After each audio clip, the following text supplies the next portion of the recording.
Sa pagpapatuloy ng paglilitis ngayong araw, tumutok ang impeachment court sa ginawang cross-examination ng depensa sa testigong NBI agent na si John Mark Calilong. Para sa detalye, live mula sa Senado, may umarangkadang balita si Angela Babad. Angela.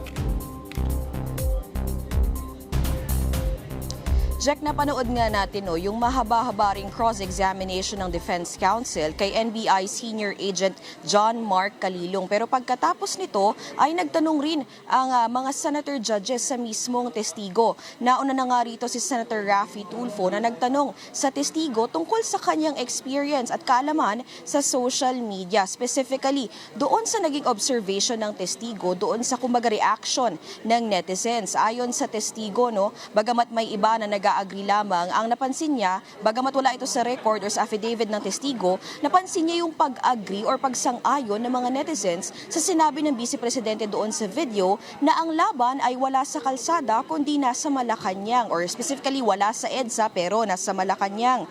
Sumunod naman si Senator Judge Bam Aquino na nagtanong naman tungkol sa affidavit of investigation na ipinresenta sa cross-examination. Habang si Senator Judge Kiko Pangilinan naman ay nagtanong patungkol doon sa mga naging training at qualifications ng testigo para masabing competent witness ito at nararapat lamang na tumayo sa korte. Ilan pa sa mga nagtanong ay sina Senator Judges Senate President Sherwin Gatchalian, Senator Risa Ontiveros, Senator Erwin Tulfo, Senator Joel Villanueva, Senator Robin Padilla, Senator Panfilo Lacson at Senator Vicente Soto III. May naging katanungan din si Senator Alan Peter Cayetano kung conditional ba yung nasabing pagbabanta ng Vice Presidente, at ang sagot ng testigo ay the threat is absolute. Ibig sabihin, seryoso ito at may posibilidad na maisakatuparan. Bago nga natapos ang paglilitis, sinabi ng prosekusyon na si Attorney Jeremy Lotoc, Regional Director ng NBI, na dapat sana ay tatayurin ngayong araw sa witness stand ay sa Lunes na lamang sa salang. Kasunod nito si Captain Belinda Bello, Office of the Sergeant at Arms ng House of Representatives, pati na rin ang kasalukuyang direktor ng NBI na si Attorney Melvin Matibag. Jack? Angela, ito si Calilong, si Agent Calilong ba ay sasalang pa ulit or tapos na siya? At bakit hindi natuloy itong si Attorney Lotoc, si Jeremy Lotoc? May binigay na explanation bakit hindi na siya ngayon at sa Lunes na siya sasalang.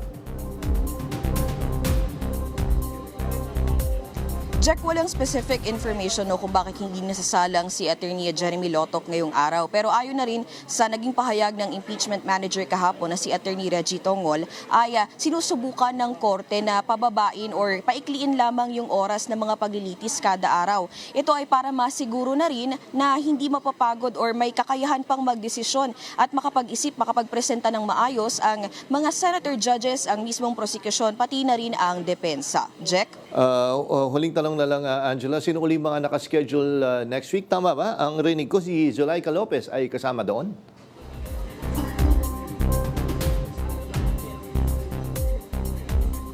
Jack, doon sa huling parte kasi ng confirmation doon sa mga witnesses ng prosecution, dadalo nga si yung tatlo, si Captain Belinda Bello, si Attorney Jeremy Lotoc at si NBI Director Melvin Matibag. Nabanggit rin, I think this is for the defense of si Attorney Zulaika Lopez, ay posible ring dumating next week, Jack.